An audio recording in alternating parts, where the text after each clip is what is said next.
नमस्कार।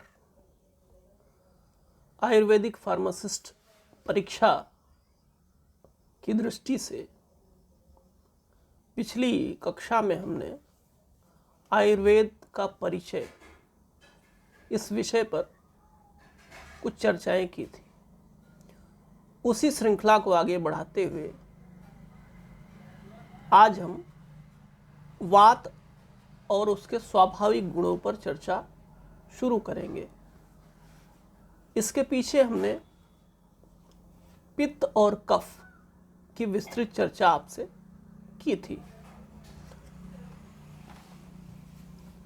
तो जैसा आप जानते हैं कि आयुर्वेद में 3 मुख्य तत्व माने गए हैं, जिनको हम वात, पित्त और कफ कहते हैं। तो ये जो वात, पित्त और कफ है, इसी की सहायता से जितने प्रकार के रोग होते हैं उनकी व्याख्या की जाती है। जैसे अब हमने देखा था कि शरीर में गर्मी की ज़रूरत है, शरीर में जल तत्व की ज़रूरत है और वायु या वात तत्व की ज़रूरत है। तो ये सब आपको स्वाभाविक ऑब्जर्वेशन से दिखाई पड़ते हैं। तो पंचभौतिक यह जगत है, ऐसा आयुर्वेद मानता है। तो पंच तत्वों की चर्चा हमने पीछे आपसे की है, पृथ्वी, अग्नि, वायु, जल और आकाश। तो इसमें आपने देखा कि वायु या वात की चर्चा स्वाभाविक रूप से आ जाती है, क्योंकि स्थिरता की भी जरूरत है और गति की जरूरत है। तो शरीर में जो भी गतियां हैं, उन गतियों की व्याख्या के लिए हमको वात या वायु की चर्चा करनी होती है। अब इसके गुण क्या क्या है? वायु रुक्ष, रुक्ष का मतलब जो सुखाती है, शीतल करने वाली होती है, लघु होती है, चंचल होती है, सूक्ष्म और चिपचिपाहट से रहित, एवं खर, ये सब इसके गुण बताए गए हैं। ये रुक्षता आदि वायु के स्वाभाविक गुण हैं। तो आपसे ऑब्जेक्टिव परीक्षा की दृष्टि से पूछा जा सकता है कि वात के स्वाभाविक गुण इनमें से कौन से हैं। तो आप इसको ध्यान से देख लें।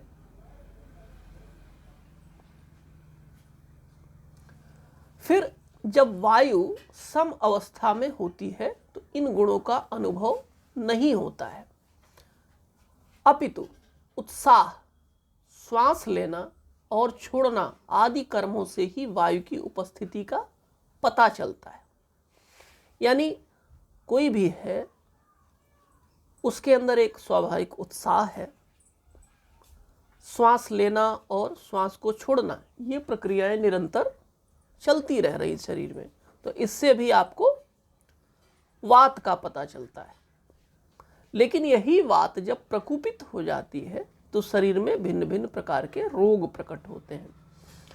जितने भी वातजन्य रोग हैं, जैसे गठिया हो गया, जैसे आपका रक्तचाप की समस्या है, ये सारे जो वात जनित विकार हैं। फिर अब देखें कि वात जब प्रकुपित होती तो किस किस प्रकार का प्रभाव पड़ता है। देखिए, इसकी रुक्षता का क्या प्रभाव है। इसकी जब रुक्षता होगी, उसके रुक्षता के कारण व्यक्ति के शरीर में रुक्षता यानी रूखापन आ जाएगा। फिर कृशता आ जाएगी, कद उसका छोटा रह जाएगा, आवाज अटकी हुई, शुष्क, धीमी, शुद्ध एवं भारी तथा नींद में कमी, ये जो है सबसे बड़ा लक्षण है वायु के प्रकुपित होने का। फिर जब लघुता आती है वात में, तो फिर क्या समस्याएं उसके वजह से होती हैं। शरीर में हल्कापन होता है, चाल, गति, भोजन ग्रहण और वेग में लड़खड़ाहट। फिर चंचलता, संधियों की गति, आंखों, भौहों, ठोड़ी के जोड़, होठ, जीभ, सिर, कंधे, हाथ व टांगों में अस्थिरता। कभी कभी आपने देखा होगा कि आंखें फड़कती हुई मालूम पड़ती है या होंठ फड़कते हुए मालूम पड़ते हैं, तो उसकी व्याख्या करने के लिए हम इस प्रत्यय का प्रयोग करते हैं। फिर शीघ्रगामिता। शीघ्रगामिता का मतलब हुआ कि जल्दबाजी में रहना जो है, ये भी वात के प्रकुपित होने का प्रभाव है। यानी उस व्यक्ति के पर्सनालिटी में क्या अंतर होगा? बहुत जल्दी निर्णय लेना चाहेगा, जल्दी क्रोधित हो जाएगा, चिढ़ जाएगा, विकारों और रोगों की शीघ्र उत्पत्ति, जल्दी रोग उत्पन्न हो जाते हैं, जल्दी से डर जाएगा, किसी पदार्थ को शीघ्र पसंद और नापसंद करना, ये जो है इसमें आपको दिखाई पड़ेंगे। बात को जल्दी समझकर जल्दी भूल जाना। फिर अगला जो लक्षण है वो है शीतलता। शीतलता यानी शीतल पदार्थों को सहन ना कर सकना, शीत रोगों से जल्दी प्रभावित हो जाना, शरीर में कंपन, जकड़ाहट की अधिकता। फिर जो खुरदरापन है, सिर के बालों, चेहरों व शरीर के अन्य अंगों में रूखापन या खुरदरापन। फिर अचिपचिपाहट, फैलाने व मोड़ने पर संधियों से कट कट की आवाज आना या चमड़ी का फटना। फिर बहुलता, या अधिक के हो जाने से क्या होगा? जल्दी जल्दी या अधिक बोलना। फिर शरीर की शिराओं में उभार, ये सारे गुण इसमें होंगे। तो ये हमने देखा कि वायु के प्रकुपित होने पर पर्सनालिटी पर क्या प्रभाव पड़ता है।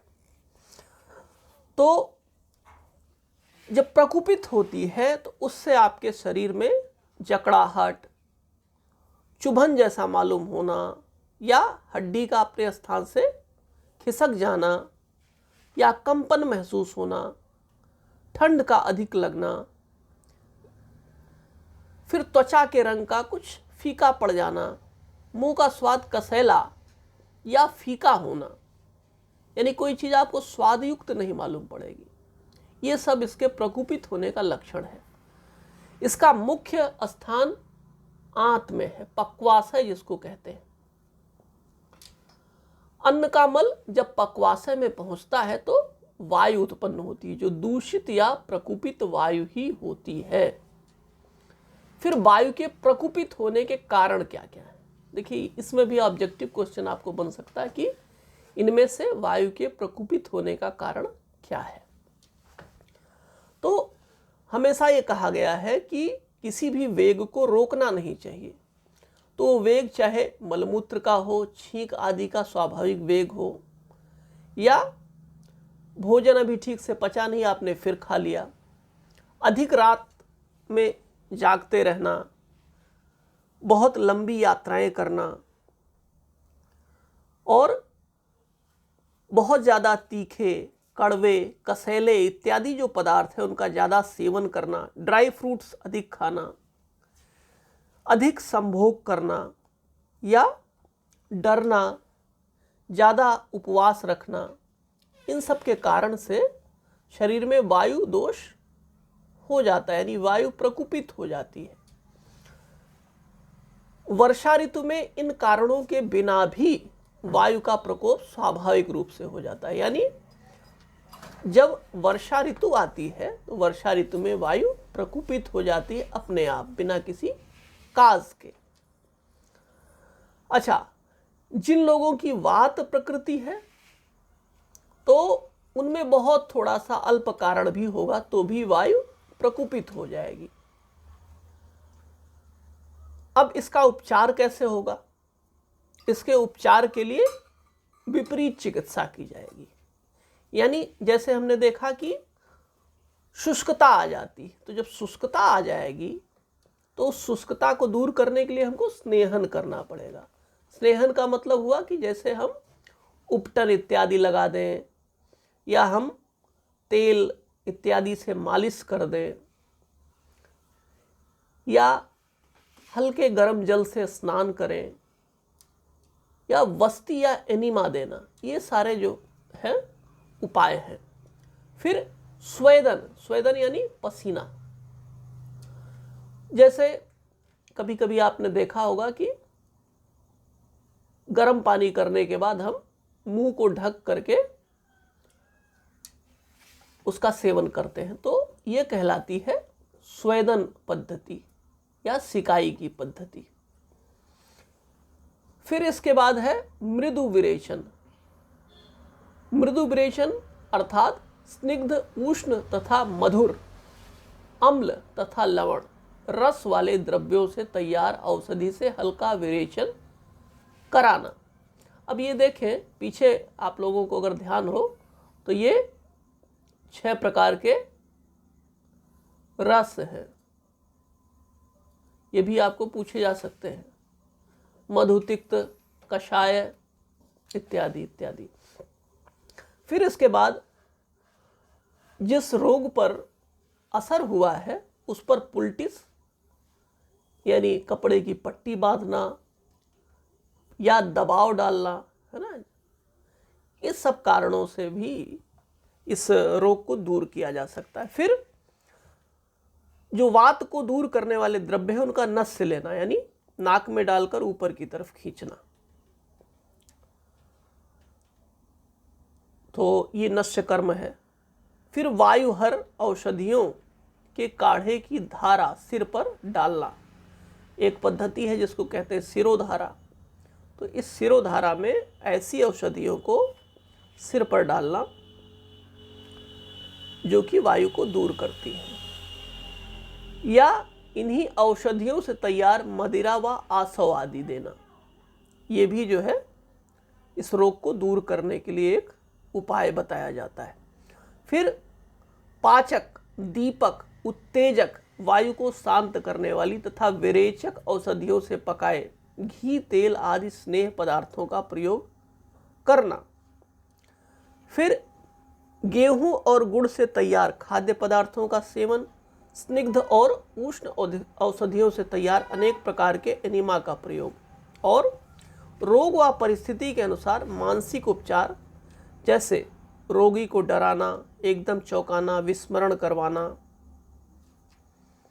तो ये सारे उपाय बताए गए हैं। स्निग्ध द्रव्यों में वायु की शांति के लिए तेल सबसे अधिक श्रेष्ठ है। तिल का तेल और मांसाहारी लोगों के लिए मांस, मांस रस तथा वसा से युक्त मांस तथा अनुवासन वस्ती विशेष रूप से लाभकारी है। जैसा पीछे हमने देखा था कि जो वायु बनती है वो पक्वाशय में बनती है, तो इसे शांत करने के लिए निरूह और अनुवासन वस्तियां, ये दो एक उपाय बताए गए हैं।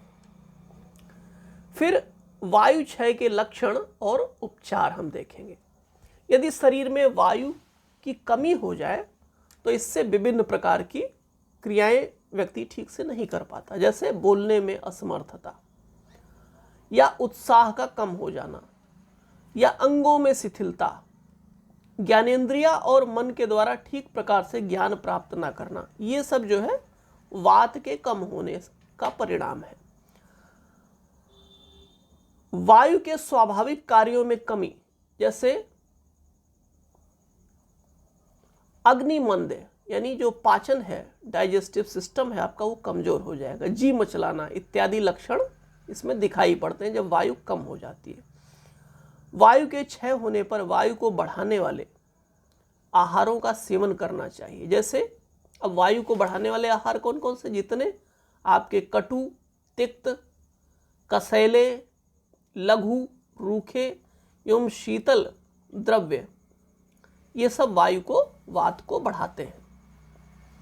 तो युक्ति पूर्वक आहार और विहार करने से यह रोग दूर होता है। फिर आगे हम देखेंगे कि साम तथा निराम वायु, इसका अर्थ क्या है। जब वायु शरीर में आमरस का मतलब क्या होता है कि भोजन का ठीक प्रकार पाचन ना होने पर जब अधपचे भोजन का अंश शरीर में रहता है तो उसे आमरस कहते हैं।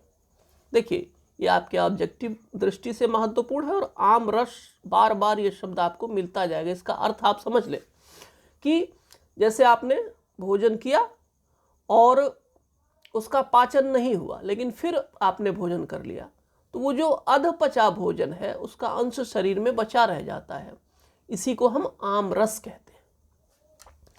तो जब आमरस के साथ वायु मिल जाती है तो उसे साम, देखिए सा प्लस आम, यानी वायु किसके साथ है, सा माने साथ। जब वायु आम के साथ हो जाती है तो उसे साम वायु कहते हैं। ठीक है, तो क्या लक्षण दिखाई पड़ते हैं। विबंध, विबंध का अर्थ देखिए, अब देखिए कुछ कुछ टेक्निकल शब्द आपको मिलेंगे। विबंध, अब जैसे ये एक विशेष प्रकार का बंध है। बंध का मतलब क्या हो, किसी चीज को बांध देना। जैसे क्या क्या बच जाता आपको, जो आपकी मल क्रिया होगी वो बाधित हो जाएगी, टॉयलेट आपका ठीक से निकलेगा नहीं, स्टूल पास नहीं होगा, है ना। मूत्र, मल मूत्र और अपान वायु का बाहर ना निकलना, गैस भी आपकी पास नहीं होगी। तो इसमें गलती क्या हो रही है आपसे कि आपने अधपचा भोजन, यानी भोजन ठीक प्रकार से पचा नहीं, लेकिन उसके ऊपर से फिर आपने भोजन कर लिया, तो उसके वजह से साम जो है वो वायु आपके साथ बन गई है। इसी वजह से ये समस्या आपको दिखाई पड़ रही है।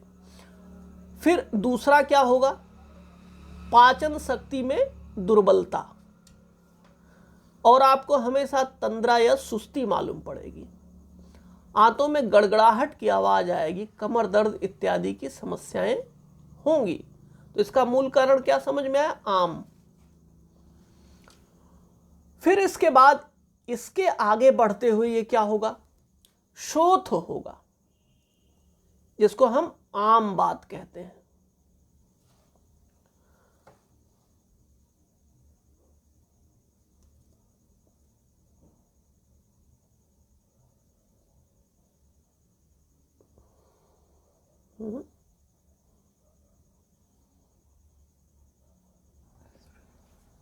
यानी आम बात। तो गठिया आदि रोगों में जोड़ों में क्या आ जाती है, सूजन हो जाती है और सुई के चुभने के समान दर्द होता है। यदि वायु की जो प्रकुपित अवस्था है इसका शीघ्र इलाज न किया जाए तो इससे क्या होगा कि पूरे शरीर में फैल जाएगी और अनेक प्रकार के रोगों को उत्पन्न करेगी। जब वायु में आम नहीं होता, यानी निराम होती है ना, निर प्लस आम, तो रुक्ष यानी निराम वायु रुक्ष होगी। रुक्ष यानी त्वक आदि अंगों में, त्वक माने त्वचा, त्वक आदि अंगों में रूखापन लाने वाली। विशद, विशद यानी आपने अनुभव किया होगा कि मुंह, जीभ इत्यादि कभी कभी सूखते हुए मालूम पड़ते हैं। विबंध से रहित और कम पीड़ा वाली होती है ना, यानी आपका टॉयलेट ठीक से होगा, टॉयलेट में समस्या नहीं आएगी, और उतनी समस्या नहीं होगी जब ये निराम होगा वायु। तो इसके उपचय के लिए विपरीत गुणों वाले अर्थात स्निग्ध तैलीय आहार विहार का प्रयोग करना चाहिए।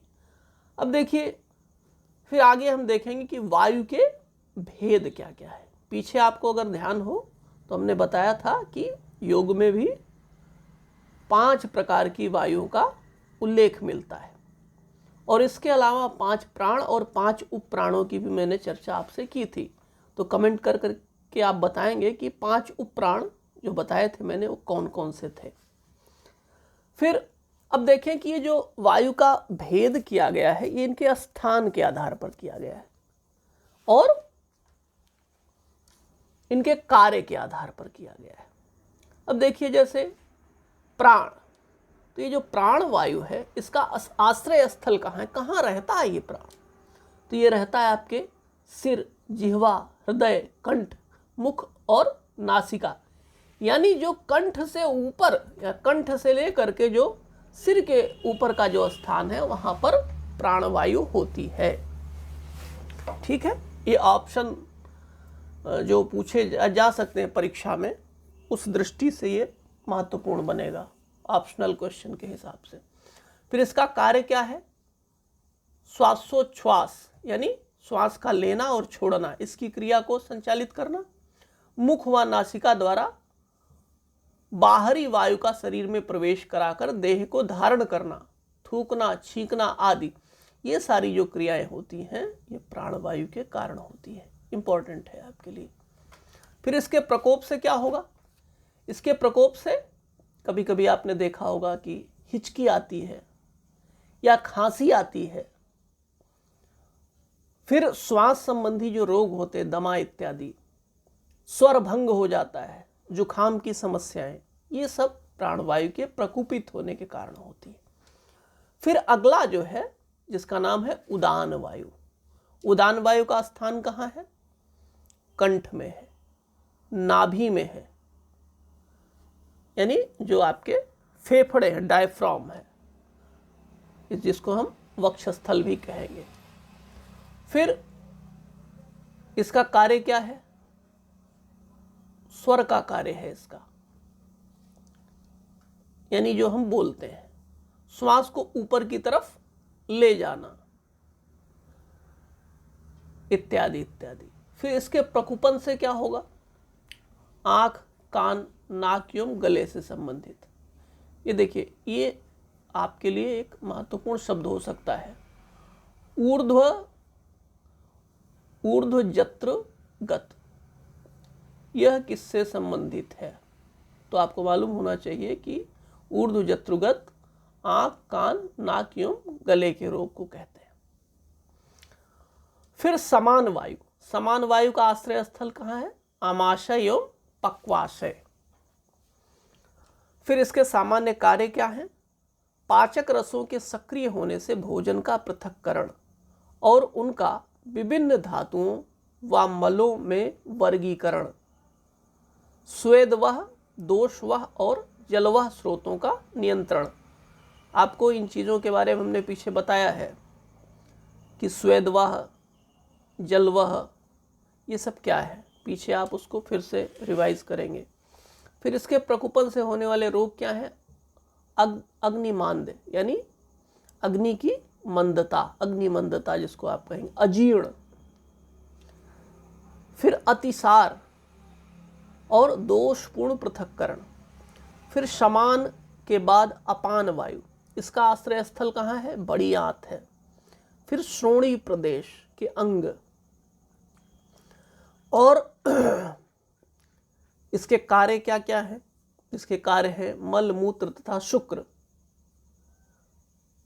एवं गर्भ। वेग ना होने पर स्थिर रखना तथा धारण करना, और वेग काल में उन्हें निःसृत करना, है ना। यानी जैसे मलमूत्र इत्यादि है तो वो एक निश्चित समय के बाद ही उसको हम बाहर निकालेंगे, उसके पहले वो उसमें जमा रहेगा।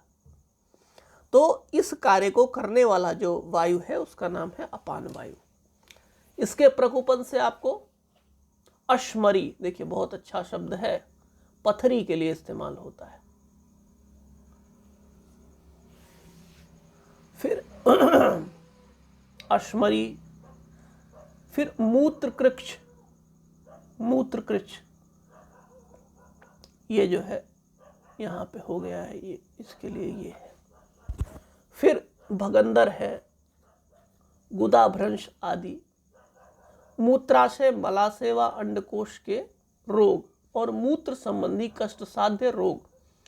देखिए, जितनी भी मूत्र संबंधी बीमारियां हैं, जैसे डायबिटीज है, प्रमेह आदि है, ये सब अपान वायु के प्रकुपन से होता है। फिर ब्यान है, इसका जो एरिया है वो कहाँ है? सारा शरीर, ये सारे शरीर में विद्यमान रहती है। इसी के कारण कार्य क्या क्या है इसका? पसीना इत्यादि की उत्पत्ति होती है, नीचे की तरफ झुकेंगे आप या ऊपर उठेंगे, हैं, पलकों को खोलना या पलकों को बंद करना, तो इत्यादि इत्यादि ये सब इसके कार्य हैं। फिर इसके बाद इसके प्रकुपन से क्या होता है? स्रोतों की संचरण क्रिया में शिथिलता, ज्वर, अतिसार। अतिसार का मतलब क्या हुआ? पेचिस जिसको आप कहते हैं, रक्त पित्त, यक्षमा, यक्षमा माने टीबी आदि सारे शरीर में पाए जाने वाले रोग, इनके कारण से यानी व्यान के प्रकुपन से ये सारे रोग होते हैं। तो इस प्रकार से आज हमने जो जिन टॉपिक्स को कवर किया उसको आप एक बार अच्छे से फिर से रिवाइज करेंगे, क्योंकि जो ऑब्जेक्टिव क्वेश्चंस हैं उनकी दृष्टि से ये एक महत्वपूर्ण श्रृंखला हमने आपके सामने रखी थी। और आप हमारे इस प्रयास को सराहें, लोगों तक पहुंचाएं और इसकी पीडीएफ प्राप्त करने के लिए हमारे टेलीग्राम चैनल से जुड़ें। इस वीडियो को आप आत्मसात करने के लिए बार बार देखें और बार बार उसको रिवाइज करें। आपकी परीक्षा के लिए ये बहुत महत्वपूर्ण है। आपने उस पूरे लेक्चर पर ध्यान दिया, सुना, आपका बहुत बहुत धन्यवाद।